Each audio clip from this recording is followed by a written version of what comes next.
Thank you for joining us wherever you are. This podcast episode is brought to you by the Old Ways Actual Play team.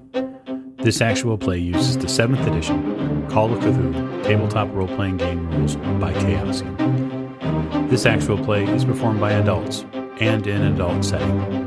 While we try very hard to stick to language for all ages, listeners should know that this podcast may include mature themes.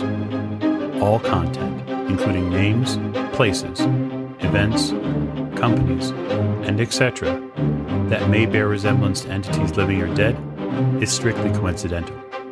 My name is Michael Diamond, and for tonight's game, I will be your keeper. Good evening, and thank you for joining us again in another episode of the Old Ways podcast. I am your keeper, Keeper Michael, and we return to Horror on the Orient Express, where Italy just won't leave us alone. But in other acts of continental movement, soon we're traveling to Yugoslavia.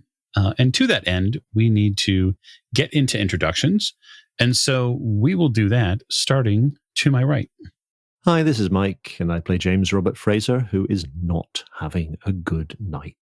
No, sir. Not a single good night amongst most of you. To Mr. Fraser's right. Hi, this is Rena. I play Lady Elizabeth Fitzroy, and I've been indulging in the delightful American pastime of barbecuing. Yes, indeed you have, at the end of the table. Hi, this is Giles, and I'm playing Simon Griffith. And I beg to differ with Mr. Fraser there, since Simon has had a exploding drum, multiple damages, and then had Fraser beat him about the head when he tried to calm him down. How does that make a good night for Fraser? Oh, well, I mean, just another Tuesday. To Mr. Griffiths, right? Hi, this is Miranda, and I play Maggie Bellinger. And I'm just looking forward to a fun little road trip with some friends. Yeah, I look forward to it someday in your future as well. And last but most certainly not least. I'm Martin, and I'm playing Richard Courtenay. And Richard really does wonder about the wisdom of travelling over the same checkpoint for a third time. Yes, there does seem to be a law of averages that is echoing inside your brain, Professor. Something like tempting fate. It's hard to get completely around. Your brain is a little squishy at this point, given, well, everything. But I'm certain that no evils will befall you at a checkpoint or along the way. So it's only bright skies and open roads from here on out, right? Well, if we're lucky, Professor, there will be no respawning of black shirts at the checkpoint. If we're lucky, we'll find a map that shows us another road we can take. But since luck is not with you, we'll join you on the road. It is, as we raise our curtain, very, very late at night. The churn of this likely farmer's requisitioned pickup is heavy. It feels like the truck is moving through molasses, Mr. Fraser. It doesn't really want to get up to speed. And it isn't likely of the weight that it carries. That's not the trouble. The trouble is likely just the age of the engine. And you're really having to stand on the accelerator pedal to get it to normal speed. There doesn't seem to be the same gusto as the car that was used before, happily borrowed from Anton's barn. Yes, that's something we're going to have to deal with a little further down the road. The fact that there is going to be the smouldering wreck of a car sitting in the middle of it. Yes. It isn't really too long. Maybe a bit longer than you expected, but you do come to that bend in the road.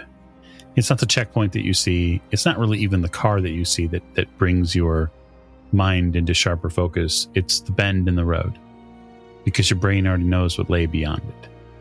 And you almost hope that all of it had been some sort of fevered dream, but the headlights of this truck, even though they're a bit dim, shatter that fantasy even as it tries to get solid. I wonder, back at the cottage, were there any other clothes, maybe a cap or something that I can have requisitioned for myself just in case we meet anybody on the road, to make myself look as much like the kind of person that would drive this sort of vehicle as possible? Possibly a coat or a jacket for her ladyship as well to wear. Go ahead and roll luck for me. Oh, I shall do so. Oh, that's a failure.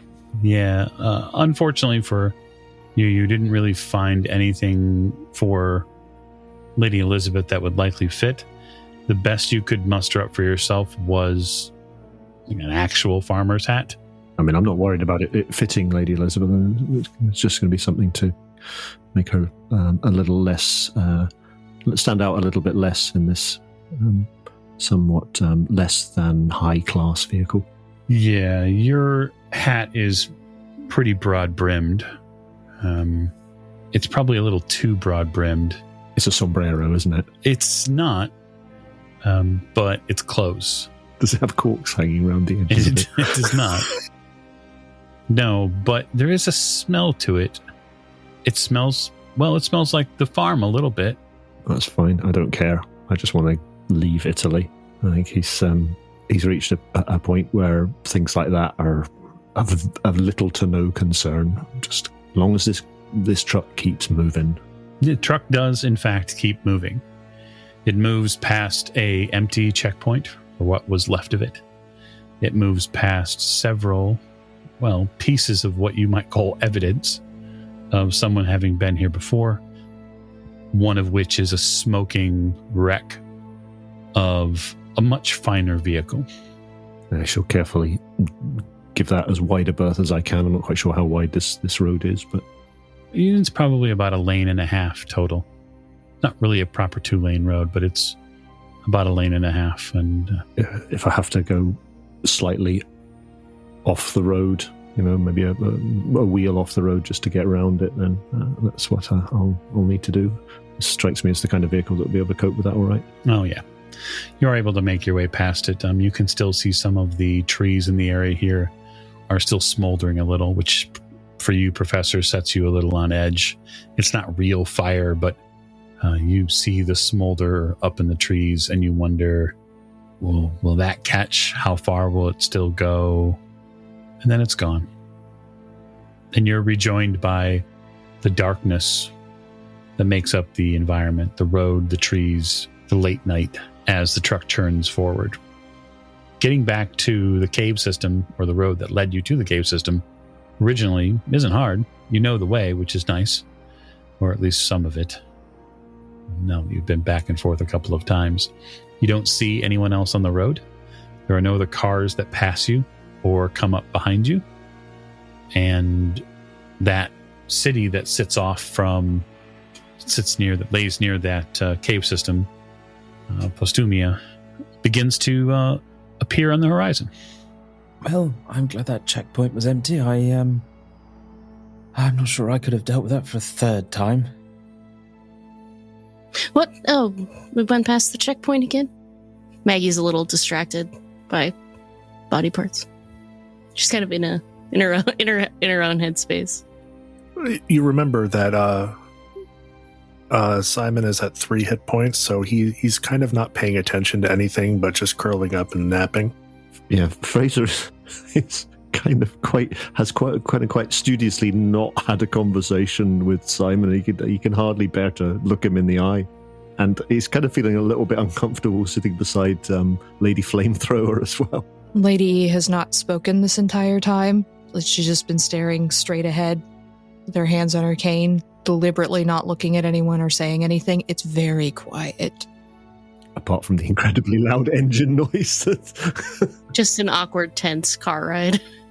Sounds like a normal family ride in the car to me. Yes, this is actually kind of nice for you, Fraser, because very few people are talking. You're allowed to concentrate, and quite frankly, you'd rather not speak to half of them anyway. So the city comes up relatively quickly. It's not a terribly large one. It looks like there's a main central road. There's a fork in it, left or right, your choice. And from what you can tell by signage, what little there is at this hour that's visible, the train station is, you'd have to go right to go towards it. You can see the tracks as they enter on the right-hand side, just getting into the city where there's a little bit more light.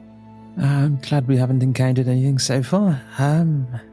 Yes, we may actually make the train in one piece. Would seem we might be out of the woods. Yes. How is your leg? Which one? The right one. Which one? Oh, I mean your real leg, of course. I'm sure the other thing is quite as it was when you found it. Like, if I remember correctly, I was in a lot of pain at one point. Right? Bingo, you're still not feeling very well, especially on the right side. In fact, because you're traveling with all of the pieces, you really just sort of feel crummy all over. But specifically your right leg, your knee hurts. The ankle is a little weak. So when you try to put weight on it, you feel almost like that soft ligament, soft tissue feels a little swollen in your ankle. It's not the greatest night, obviously, and the back of this flatbed is not making it any better. Yeah. Richard, I'll be honest, I feel like I got hit with the car earlier. I'm assuming we're all not feeling the greatest, but yes, my leg and ankle are very troublesome right now.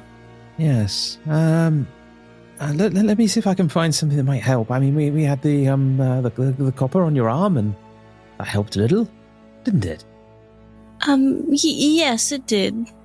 It's fine though, Richard. I don't need it to stop. I don't understand. Well, it's fine. I can push through. I've grown kind of accustomed to it. If you're sure. Yes, I think I'll be fine. Well, okay. I mean, if I see something that I think might help, I'll let you know. I'd hate to not feel them. What? Your leg? Oh, well, just anything. The parts in general. It's no worries for you, Richard. I'll be fine. Everything's fine. I'll be fine. Okay. Richard's confused at this point. Doesn't know what's going on. Yeah, it's very strange. You could roll psychology if you'd like. Ooh. Let's see what happens here. Ooh, that's an 80. Close, but no cigar. Richard has a psychology of 61. Yeah, she's been through an awful lot, you figure, Professor. Maybe she's just tired, hasn't had a ton of sleep. Whatever happened in the cave was probably pretty daunting. So everybody just needs some sleep, you think? Even yourself, for that matter. So when you get near the train station, Fraser, you see... Sorry, why am I going to the train station? Sorry, are you not stopping here at all, the train station? You're heading straight through? I think that was the idea, that we were going to drive to Ljubljana. Right, okay. But maybe I picked that up wrong. I think maybe that's something we should decide on then. If I thought we were continuing on because we'd already missed the train through Postumia. Yeah, I mean, we'll have to wait in Postumia for like 12 hours or something. So my thought was just to get out of Italy as quickly as we could, and then, catch the train in a slightly bigger city, an actual city, where we would be able to find somewhere to stay and hopefully wouldn't be being chased after by black shirts. Okay, very well. So you head straight through Postumia. It isn't hard to get through. Yeah, I don't want to go. I mean, if I can avoid going through towns and that, then so much the better. Yeah, unfortunately, this is sort of your only route through here. So getting through doesn't take any more than 5-10 minutes, as long as you're not stopping. That said, the road that leads beyond that it's about 2 miles or so before it forks, and you end up taking the right path as signs lead you towards Yugoslavia. I know it's very late at night. Is there anywhere as we go through the town that looks like it's open to sell gasoline? No. Okay. No, you are betting and hoping that the truck will pull you through at least until Ljubljana. Yeah, I'm assuming that there's not a petrol gauge on the truck. Nope, sure is not. I mean, 50 miles, it's touch and go, really. But We'll just have to drive it as far as we can. Yep, that's very true. So around about 5 miles beyond that tiny city you pass through, you begin to see some lights on the road, and you see a structure that sort of sits on both sides of the road. This is the border with Italy and Yugoslavia, then I take it. It does appear that, yes. There is a sign in Italian that very few, if any of you, can read. There is a sign below it in a different language. And then there is a man in a dark uniform with what looks like a series of white belts that cross his uniform. That is really some of the first clothing you pick up in the area. It's not by any means, traffic white like we would see here in present day, but it's white material, and so it does pick up against the black background. And you see a hand in the air. This gentleman is seeming to advise you to stop. Okay. I really don't think it would be a good idea to try and plow through this, especially as this truck probably doesn't do much more than 15 miles an hour. So I will slow down as I approach the gentleman. Does he look like he's armed? Oh, absolutely. And so is the other pair of gentlemen that are in that same house, that same checkpoint area. They're also armed, and they have a bit more of an aggressive stance than, they're not rifles up by any means, but they're paying attention to the car or the truck. Okay. Are the others concealing themselves in the back of the truck, or are they just sitting in full view to be seen? Not sure what they're doing. How easy would it be to conceal ourselves? Do we have a means of concealing ourselves? Well, you did, intelligently enough, you did bring several blankets with you. It would be possible, potentially, to conceal yourself back here and perhaps crowd in some of the other goods that you have with you. But there are an awful lot of trunks. There are an awful lot of, just the material that you've all brought with you, the gear. Anybody who wants to be concealed can, if you want to. You can make a stealth roll. But obviously, if you are making that stealth roll, you are trying to not be seen, and thus it'll be opposed. I don't. I kind of want to lean towards no. Honesty is the best policy, and I think maybe if we don't lay low, will be the better option this time. All right, fair enough. So I would say to you, the rest of you, let's get a call openly on that. So obviously in the front seat, the driver, the passenger, there's no concealing them. Is anyone else in the back concealing themselves? No, Richard is very much not going to conceal himself. He's not very good at that. Okay, fair enough. Simon. Simon's just laying in the back with the blanket already over him. I mean, if they want to pull it over his head, it's fine. Yeah, just important to get it said. It's up to you. I mean, I think this is your decision, not if we want to pull a blanket over you. Do you want the blanket over you? Simon is honestly, at this point, he's just letting everyone else deal with it. He's not going to do anything. So if he doesn't pull it over his head, he doesn't pull it over his head. He's not going to stress it. Worse happens, it's like, he's injured, and if they're going to fuck with him, well. Very well. You approach the checkpoint. I'll ask, Mr. Fraser, do you come to a stop? Oh, yeah. Okay. Yeah, if he waves me down to stop, I stop. Well, he does. He comes to the window. Wind the window down if he's presumably sort of taps on it to expect me to wind it down. He does expect you to wind it down. He has a flashlight. I would like my handgun out of sight, but readily available if I should require it. I don't foresee requiring it, but I want to have the option to be able to grab it if necessary. He looks at the people who are in the cab. He hasn't even paid attention to what's in the back at this point. And you, Sapoto? I will find my passport, hand it over to him. He takes it. And you? He points deeper into the truck towards Lady Elizabeth. Well, Fraser would have my papers, so it's his job to hand them over.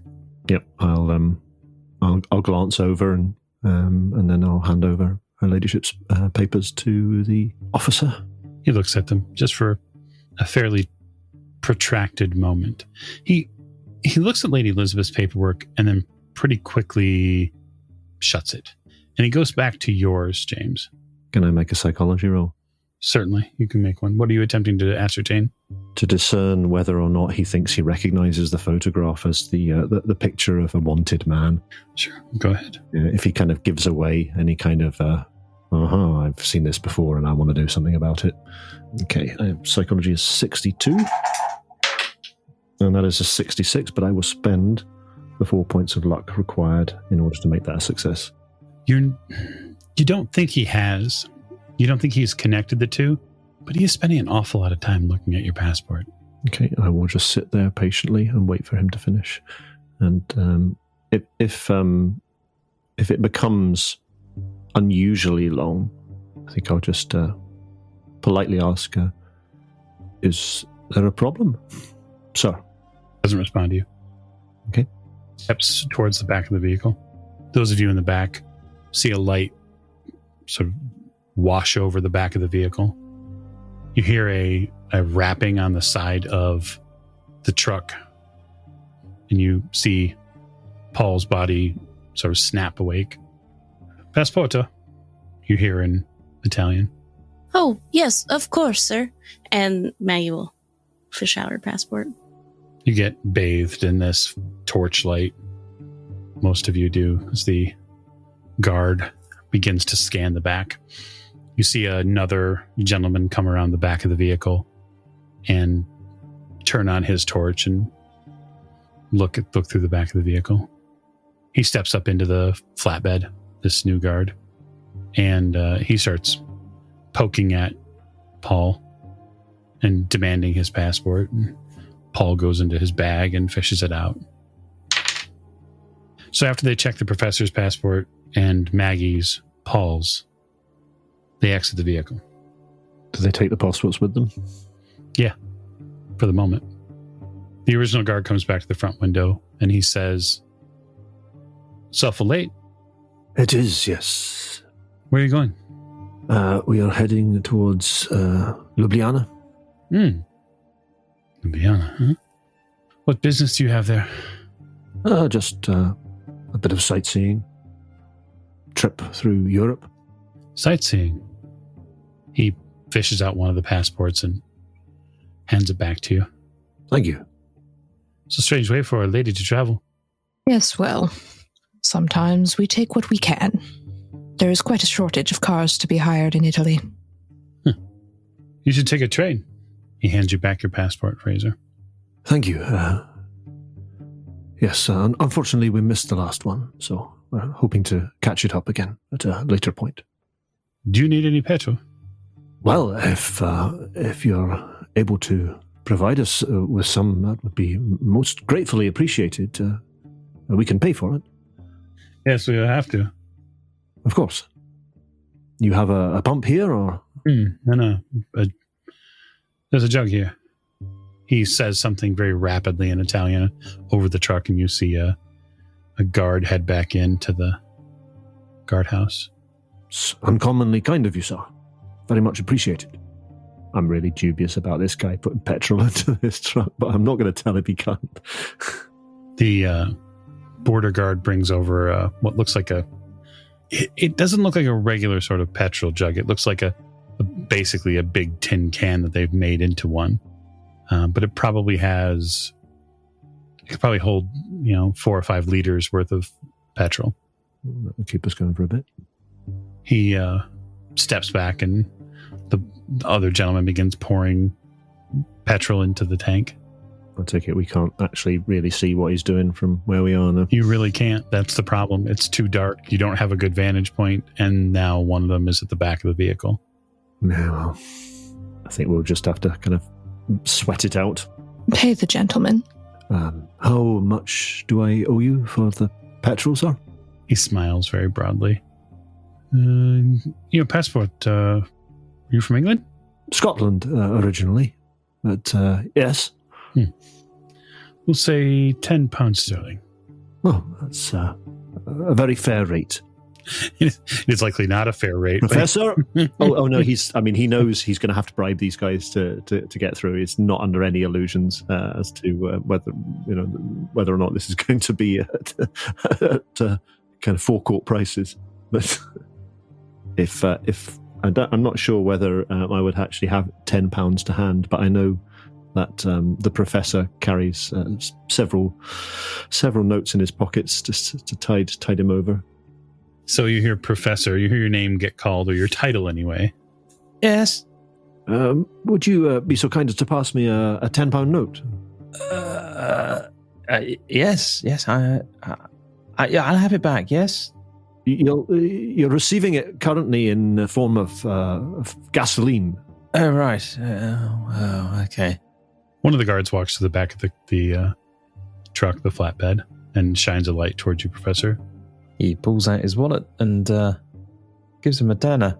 The man takes it, smiles, and then walks back to the other guard, and they sort of have some sort of a smile between the two of them.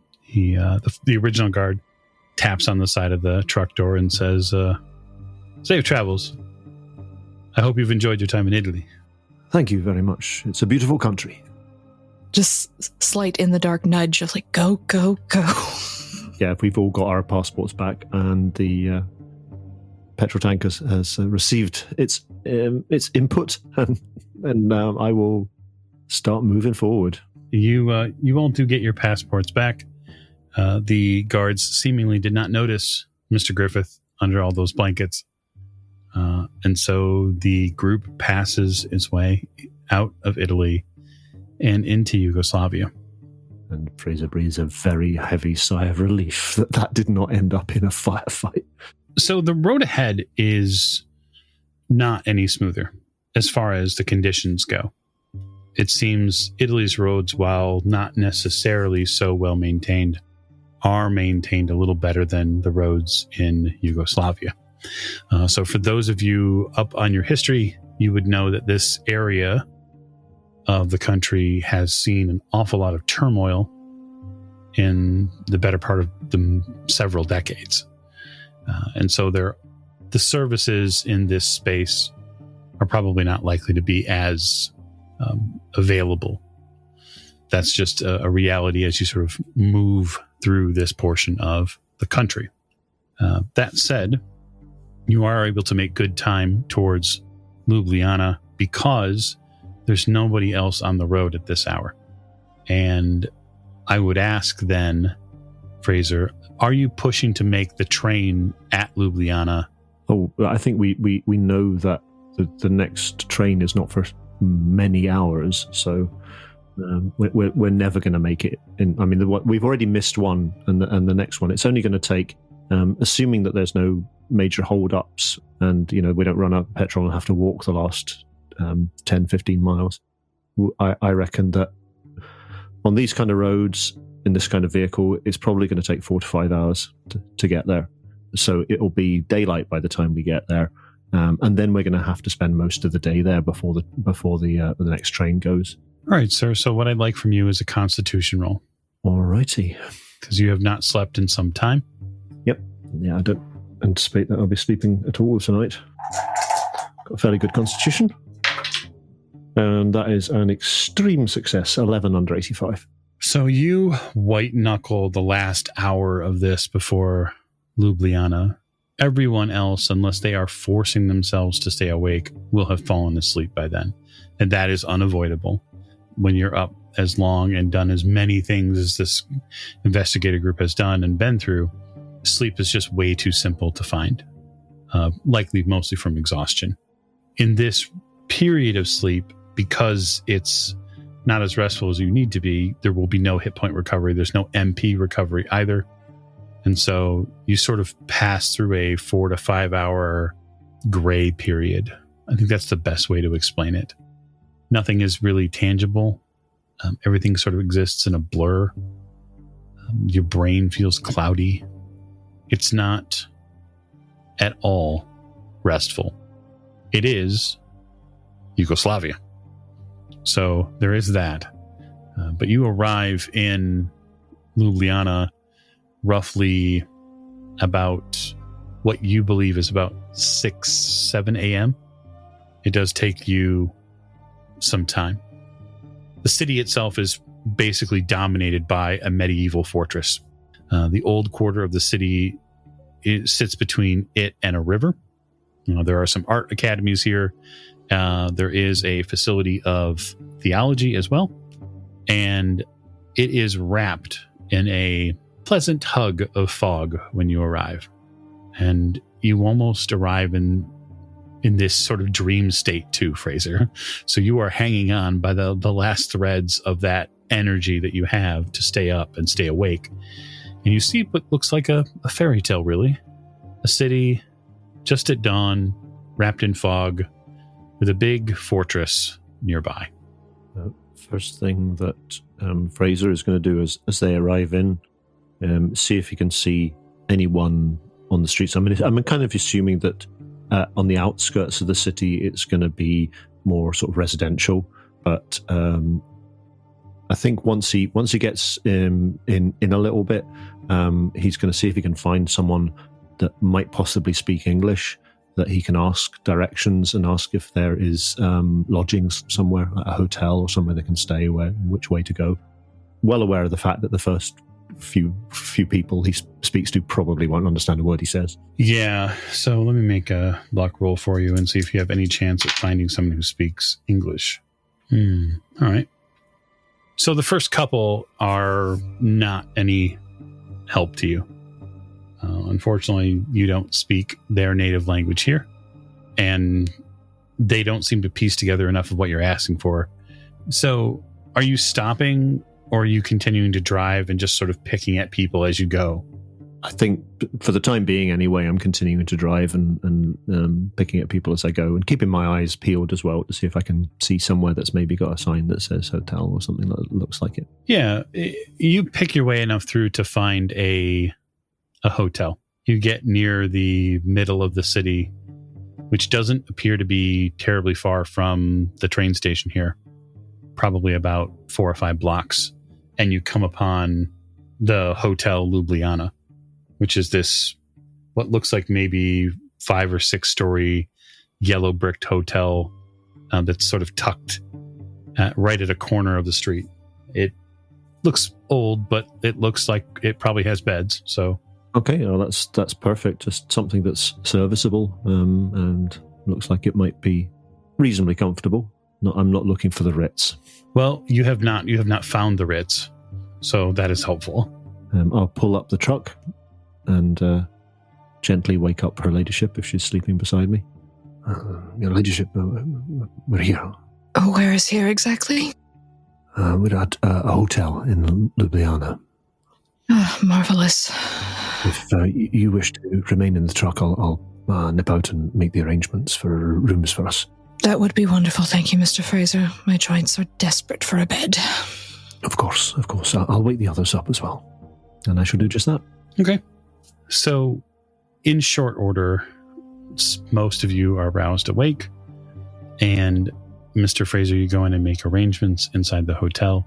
It is not terribly expensive to stay here, so there is that comfort. There are no adjoining rooms. You basically have an option of what floor you want to stay on. The hotel appears to be about a third or a half full based on the missing keys on the back wall. I think I'll try and find a single room for her ladyship and a room for Miss Ballinger. And then if there is a triple room for the 3 gentlemen, then I'll take that. Otherwise, a double room, one for the professor and Simon, and one for myself. Unless they specify that everybody specifies they want a single room on their own. There's 4 gentlemen, though. Yeah, don't forget Paul. Oh, and Paul, of course. Yes, there's Paul. Well, Paul can bunk up with me, that's fine. Richard would like to sleep on his own. Fair enough. You acquire what rooms are necessary. Some of you bunk together, some of you bunk apart. All of you, if you choose to, are able to get a full night's rest here at the hotel. So when you say a full night's rest, are you saying a full night's rest during the course of the day, bearing in mind we arrive at 7 a.m. and we need to leave at 1 the following morning? Yes, that's exactly what I mean. So what I mean more is you are unable to get enough rest to account for 2 hit points worth of recovery for pulp heroes and a technically 6 to 8 MP for those of you who may have spent any MP. So we'll pick up, I'll probably say about the middle of the afternoon. So roughly 3 or so in the afternoon, Professor, you wake up. Richard has a hankering for some tea. Well, luckily, the hotel does have food service here, so you are able to get tea and anything else you might need. All of the major signage is basically in a couple of different languages. You're going to get Italian. There is some English here in the hotel, but there are no English papers. Richard will wander down and attempt to try and find somewhere to sit and have a tea. Yeah, there's a front space just off the lobby where you can easily have that and sort of watch the, I suppose the local environment ambiance that you could watch would be out the window, and that is an enormous roundabout. He will, yeah, I think he's still worn out. He's going to sit down and just watch the people, the way they move, see if there's anything different about these ones. People here seem to be fairly purpose-driven. Gone are the winds of the Bora. Gone are the big plus point so far for you is that there's no rope handrails along the sidewalks here, so that is a huge benefit for you. Yeah, everybody seems to be. It seems a little bit of a sleepier town than Trieste was. Well, that's good news. It's quiet. The rest of you wake shortly thereafter. So Fraser has some things to attend to now that they're in some form of civilization. He is going to head out into the town. He is going to first place he's going to go is to somewhere where he can buy some clothes. He's going to get a change of clothes for everyone. If necessary, he'll catch up with Professor Courtenay in order to get some funds for this.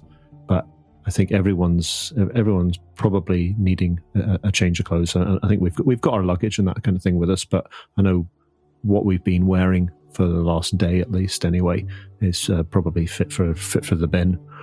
So he's going to go and see to that, and also he's going to go to the station and make arrangements for tickets on the Orient Express. Okay. Yeah, luckily for you, that's relatively simply done. You go and advise the offices there that you'll be picking up your stay on the Orient Express tonight. They double-check the reservation via bookings and telegraph, and they tell you that they'll have confirmation for you in a few hours. They just ask to know where you're staying. I'll just let them know the hotel that we're staying at. And then they ask you a question you are not prepared for, which is, do you require a car service to deliver you to the train station? I'll get back to you on that. I'll telephone you from the hotel and let you know our decision on that. Very well. They look forward to seeing you and the rest of your party tonight. Splendid. Thank you. And with that, I will head into the town. I've already obviously been around some of the shops in order to find somewhere to buy some clothes, but I want to get a little bit of a feel for the place that we're in, seeing as we're here, get a little look at it. Maybe pop into a tobacconist's and get a refill from my pipe. Sure. And then head back to the hotel to rejoin the others. In that time, is anybody else doing any maintenance or, errands before they get back on the train? Lady E is, after waking up at her normal accustomed time, meaning what it would be after she slept a normal 8 hours, has written a letter to Ileana, just writing down some thoughts about Italy, but also just that she's been dealing with some very confusing feelings and events that we might have to discuss later, but that she also misses her and hopes that we will make time to meet at some point in the future, etc. But just spends most of the time working on that takes a long time to sort her feelings into words. Sure. Luckily, you have a little time. So, Simon, you've recovered a few more hit points, which is good. Super helpful. Paul does check in on you in the after the two of you wake up to administer a little bit more medicine rather than first aid. Which is fine. Simon is actually at 6 right now. I forgot the one that he got back at the end of last session. He's at 20% of his hit points. He's still obviously under the weather and just recuperating at this point. He's not intending to go adventuring at all at this point. Okay. Yeah, that makes sense.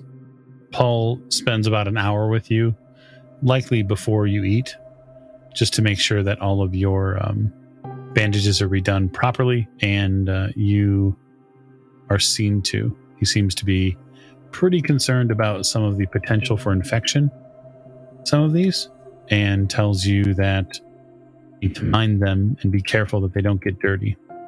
You get 2 more hit points back from medicine.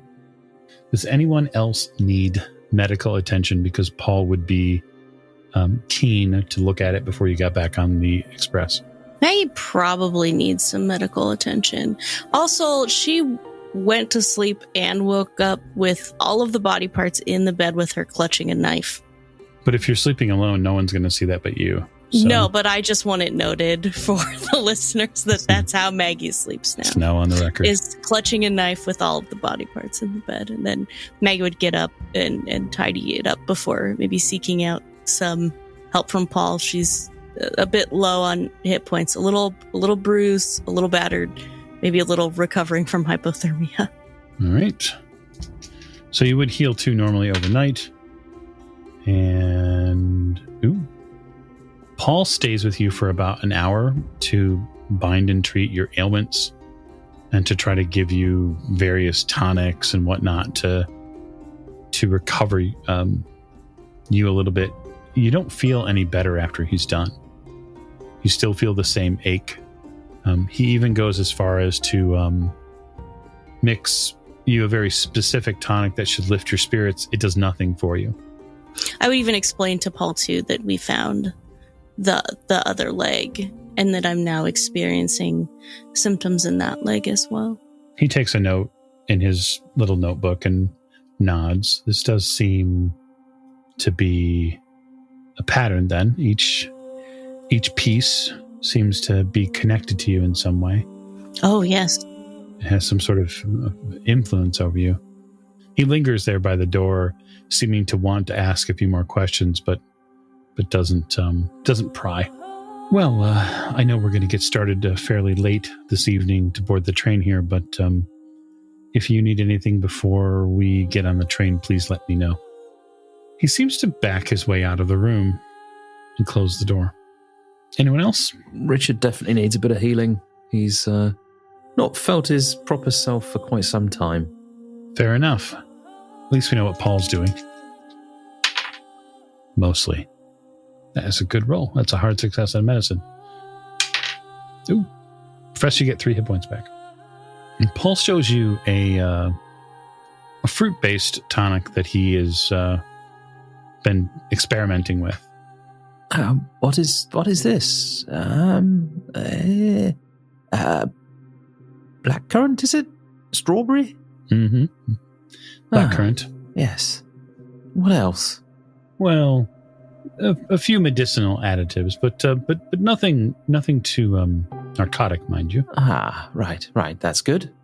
Just enough to pick you up and get you going. Maybe a little bit of additional, a hint of vanilla there.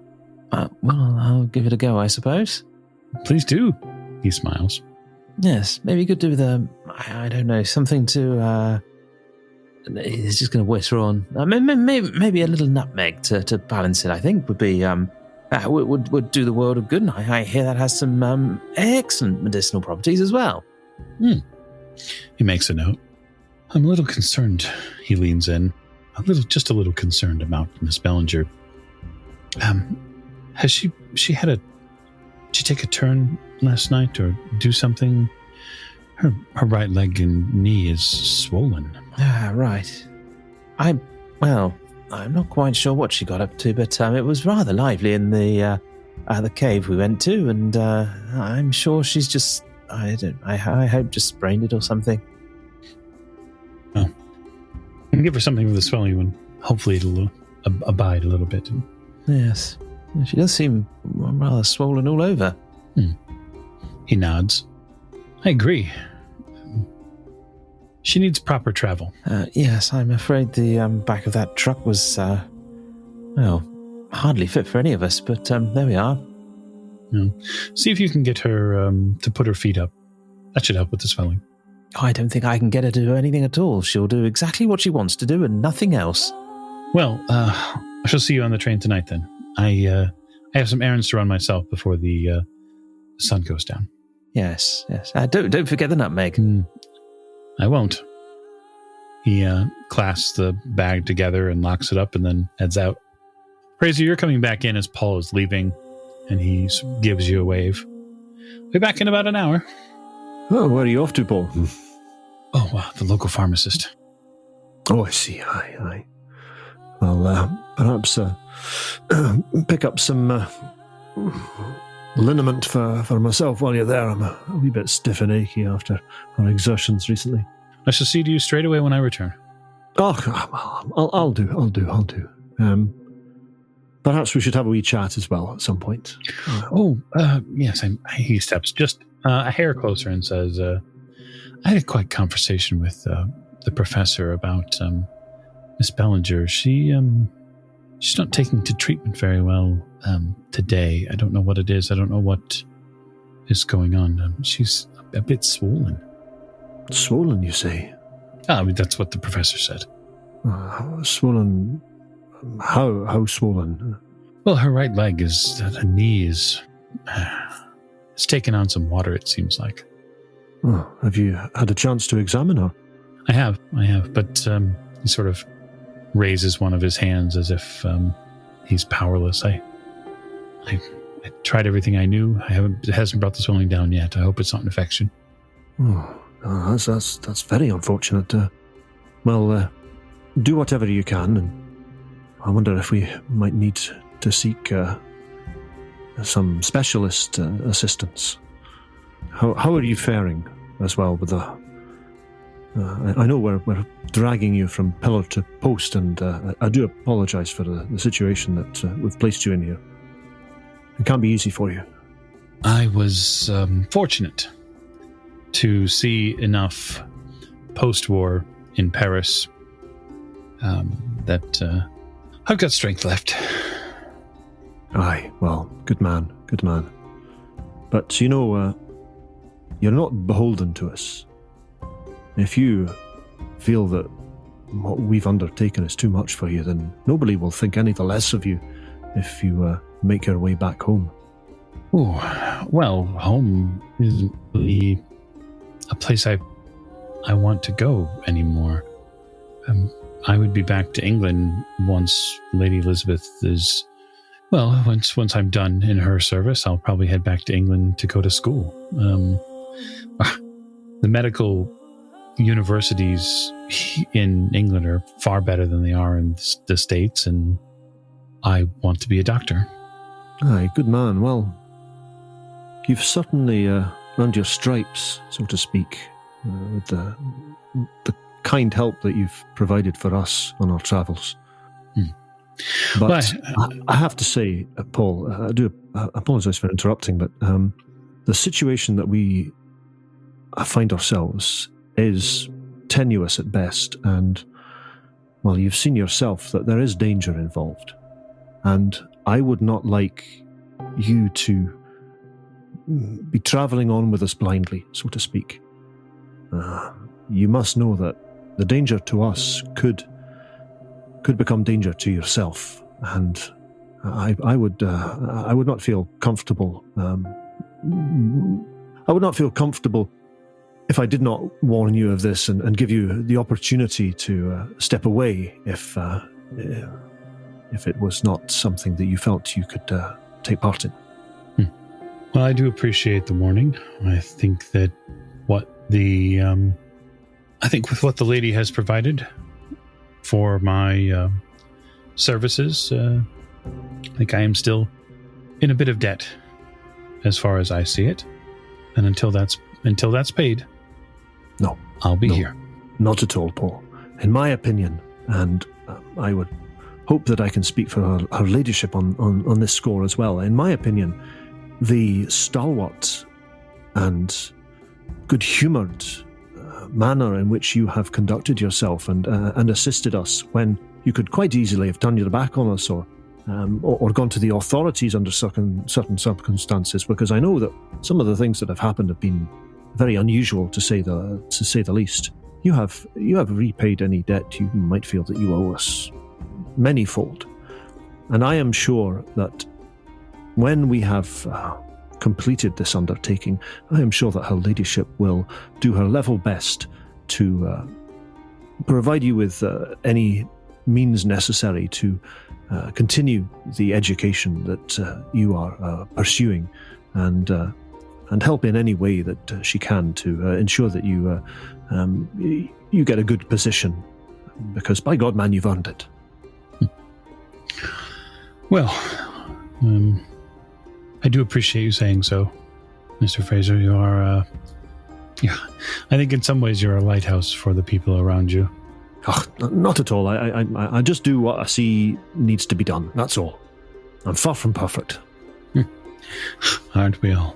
Well, I'm going to hurry along if that's it. Yes, of course. I'm just going to go and check on the others. Are they all up and awake now? Do you know? They are, some in different stages of that state. Very good. Well, I won't hold you up any longer, and I'll see you back at the hotel later. The train leaves at shortly after 1 a.m., so we'll need to have ourselves ready to go by then. They have asked at the station whether we require a taxi cab, I believe, a vehicle to transport us from the hotel. Is Miss Bellinger able to walk, do you think? Able, yes. Should she? Probably not. In fact, I would say, from a physician's standpoint, if I was one, I would say that much could be said for the lady herself as well. While she is able enough with the cane, it might be a good idea, even for the 4 or 5 watt block, to save her strength. There's no reason we should continue the physical exertion unless it's necessary. Yes, it's been a very tiring few hours for her. Not just the caves themselves, and he's sort of searching for a way to kind of couch what he's saying in generalities, but also the journey in the truck was not comfortable. Yes, I will telephone the station, I think, and make arrangements for a car to bring us to the station. Thank you. Yeah. Good enough. Paul disappears down the street, bag in hand. We'll watch him go for a moment, and then go and head back into the hotel. And if Professor Courtenay is sitting in the dining area or in the bar area, I'll go and join him and get myself something to eat, and maybe a beer if they have such a thing available. Oh, certainly. The professor awaits. Mr. Fraser, how did you get on? Well, I have some changes of clothes for us if we need some additional attire. I reckon that what we've been wearing the last day or so is probably outlived its usefulness. Would you like a drink or? Yes, a drink will be marvellous, thank you. I'm going to have a beer, I think. I think we've earned it. Same for you. Oh, well, when in Rome or Ljubljana. I'm sure they have something here.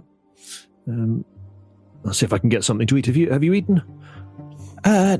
Well, no, only what was served with the tea, so I don't know, maybe they might have a nice sandwich or something. Yeah. Yes, that's a very good idea. Let's get some sandwiches and beer. Aye, good, honest, down-to-earth food. And that's exactly what you get a hold of. So for the next few hours, everyone's either able to eat, rest, make up any sort of arrangements you might need to do for travel. Mr. Fraser has brought a change of clothes for folks here, which is good because the clothes that were worn in the cave likely need to be burned because they are gross. But if there's no argument, we'll just fast forward a tad to that evening. So as rightly pointed out by the Orient Express train schedule, the train leaves just a little after 1 a.m. So it is something that you hear arrive on about 15, 20 minutes past midnight. Mm-hmm. So I think Mr. Fraser will telephone the station from the hotel, and he'll ask for a car. And I'm guessing it would probably be about 12:30 or so. The car would pick us up to take us to the station to give us plenty of time to get on. Yeah, absolutely. They're happy to send a car around. They ask how many are in your party. 2 vehicles actually arrive. So you have 2 4-door vehicles that have reasonably comfortable seats in them. No one feels pressed or smashed or any of that, which is helpful. And these cars even have the Orient Express crest on the side of it. They appear to be... They don't appear to be like any of the other local cars here. I'll just put it that way. So there's an awful lot of carriages, horses used here. There are some autos, of course. These are something that you would likely see more towards the interior metropolitan areas of Paris or even London. The ride is smooth. It's only 4 or 5 blocks, and so it might seem like a little bit of a luxury for most of you. But given the rise in elevation as you walk and the fact that you'd be walking down the street literally in the middle of the night, it's nice having just that extra creature comfort for all of your creatures. The train station is, I wouldn't say busy. I would say it is quiet, even with the Orient Express there having pulled in. Why don't you all make me spot hidden rolls? Oh boy. That's a normal success, 59. Yep, 34 under 77s were normal for Richard as well. That is a no, 83. Nope, sorry. There's clearly a mistake there. Sorry, that's a hard success. What I didn't do when I updated my spot hidden score was update the hard and extreme values. And I'm just thinking, hang on a minute, that's not right. All right, so it's a hard success for the professor. Maggie, you've gotten a normal success for Maggie. 48 on 48. Ooh. Simon? That's a 68 over 51. That's a fail. All right. Paul failed that pretty spectacularly. So, Professor, you're the only one that sees it. You see something at the front of the train through some of the other passengers, sort of in the gaps between people as they move on and off. Remember that people are still exiting the train here at Ljubljana, although this isn't a major tourist spot. Some people do get out and stretch their legs and try to take in some of the night air. Through some of that, you see engineers working on the front of the train. They're dressed in Orient Express rail workers' uniforms, and they seem to be doing some sort of maintenance work maybe on the train. The train is also still steaming, like it's still letting off a fair amount of steam. While you're not a locomotive expert, you do know a few things about steam engines. This seems a little irregular. Richard will saunter up and see if he can see what's going on. You are very pleasantly intercepted by a member of the Orient Express staff. And they say, if you have a ticket, sir, right here. They sort of they begin to make a guardrail against you getting too close to the engine and sort of usher you closer towards where you can actually enter the train. Ah, yes, I know, but I have my ticket here, but it's such a marvelous machine, isn't it? Look at it. It's splendor. I mean, they don't have them like this back in Cheddar. We have a little little one that it does a sterling job running between Cheddar and Bristol, but I mean the sheer grandeur. I mean, you must let me have a look at the engine. It's absolutely fantastic. Well, they are doing a bit of work to it right now. Oh, yes. I know. I mean, it's all part of the authenticity, isn't it? I mean, an engine like that running such a long distance on trains through valleys and mountains, and no wonder maintenance needs to be performed. But yes, I mean, I'm sure a brief view. I promise I won't get in the way. Would be no problem at all, would it? He nods a little bit and says, "If you're willing just to stay back here on this portion of the platform, you can take a look as they just do the maintenance before we leave. I will mind you though that the train will leave on time, sir." No problem at all. So they're looking here at the them work on the train. The rest of you are getting back settled into what has become your home away from, well, Italy, the Orient Express. They place you in the same compartments as you had before. Be different ones, though, because it's a different train. Nope, actually, it's the exact same ones. All right, because the train that we were going to get left 24 hours ago. Correct. That's very interesting. But I think if Fraser's aware of that, then that will strike him as very odd. That why are they on the same train? Right. They shouldn't be on the same train. They should be on the next train. Interesting. A varying amount of people get on the train from young to old. The group that gets on is probably half the size of the group that gets off. So the train now is relatively full of passengers. There is there's a raucous party, it seems, going on in the saloon car. You can hear it from the platform. You can hear music. You can hear people singing, glasses clinking. There is no stopping that saloon car, likely for the next hour or so, or until they decide to shut it down.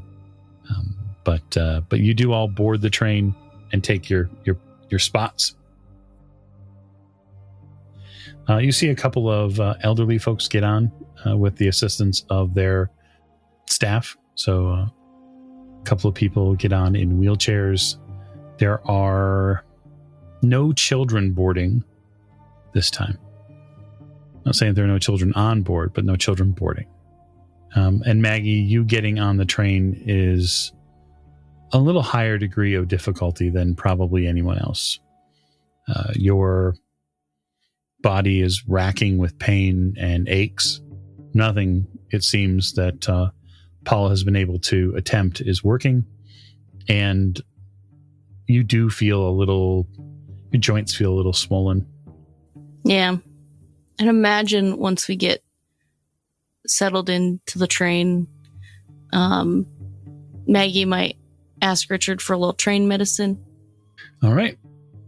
And see if that helped, because nothing else has helped. Like, I've asked Paul, it's fine. Like, I mean, Maggie's kind of into all the aches and pains that she's having from the body parts these days, sure. But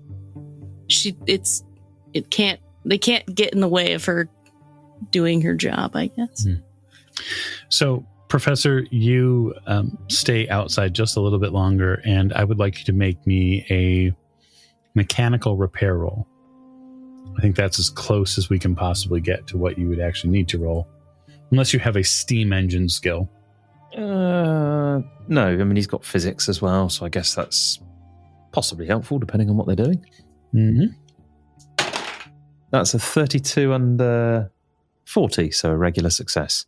Yeah, it looks like one of the they're replacing one of the steam valves here, just on the top of the train. It looks like it's a whole new portion of that, like maybe something cracked. Richard will try and get somebody's attention. Excuse me. I do believe that they're changing a steam valve up there, if I'm not very much mistaken. So you're asking what a porter? Oh, no, he's going to try and irritate one of the engineers. The engineer looks at you. Yeah, we had an issue coming up the mountain. I don't know what it is. We're hoping to fix it. There was some business in the train that went on. Something in the train caused the valve to go? What on earth happened? I don't really know, to be honest. I heard a strange noise while we were making our way here, and I come out and the steam is everywhere, and so we're doing what we can to get it under control. Well, I have no idea at all. Not a one. What did the driver say? I mean, he must have known. Well, the fireman, the pressure in the tanks, all the rest of it. Yeah. He said the pressure surged without him being able to get it back under control. He cranked the wheels and stuff like that to try to get it back away from the red, but it just kept going up. Oh, most peculiar. Ah, well, I'm sure he'll have it fixed. He nods. You can tell that they're getting closer to wrapping up. Some of the maintenance folks have come in, and the platform is mostly empty. There's a couple of porters near the end of the train that are still getting some people on. Yeah, Richard will disappear and get on the train. You turn around and there's a person standing in front of you, Richard. Ah, a porter? Nope. It's a gentleman, probably 5'11" or so. Long, dark coat, black fedora, pistol, and he looks at you and says, Professor Courtenay. Who may I ask is inquiring? Mrs. Griffith says hello, and he pulls the trigger. Would you like to dive for cover? If you would like to dive for cover, I will mind you this. The one place you can get cover is under the platform. I'm gonna play this in character and say Richard's so shocked that someone A has asked for him and B has shot him. He's probably just there wondering what the hell's going on. Okay. You are stunned as this gentleman, who you've whirled around to see, pulls the trigger right in front of you. And if you're not going to dive for cover, then you're going to get shot. Yeah, I think he needs to, really. Yeah. All right. So that's 12 points damage. Ooh, that's quite a lot. It is. The gun goes off, a thunderous, for you, roar. Richard doesn't really have any weapons, so is there a handy rock around? There is not. After 12 hit points of loss, where are you? 6. Very good. There is not a handy rock around. There's not loose debris. If there wouldn't happen to be a spanner on the platform, I mean, it sounds like the sort of thing there could be. It could be. Would you like to roll luck to see if there's a handy spanner, or perhaps even a coal shovel you could use? Oh, and I think a handy spanner. It was just like Mr. Spike's. This one was worse. This is 94 now, so Richard's just going to run then in that case. I say, I've been shot. And he's going to book it off down the platform. Yeah, the gentleman who you saw on the platform, who you pass now trying to get back to the train and back to safety, will turn and fire again to shoot you in the back. Is there any chance we would have heard this gunshot? Certainly. You hear a bang. There's nothing you can do about it in the moment as far as combat round goes, but a gunshot like that is pretty undeniable. Even with the extra insulation that the Orient Express offers, it's a gunshot on a platform, which is already sort of an echo-making machine. How busy was the platform when we were getting on the train? Was it pretty empty? It was fairly empty enough, yeah.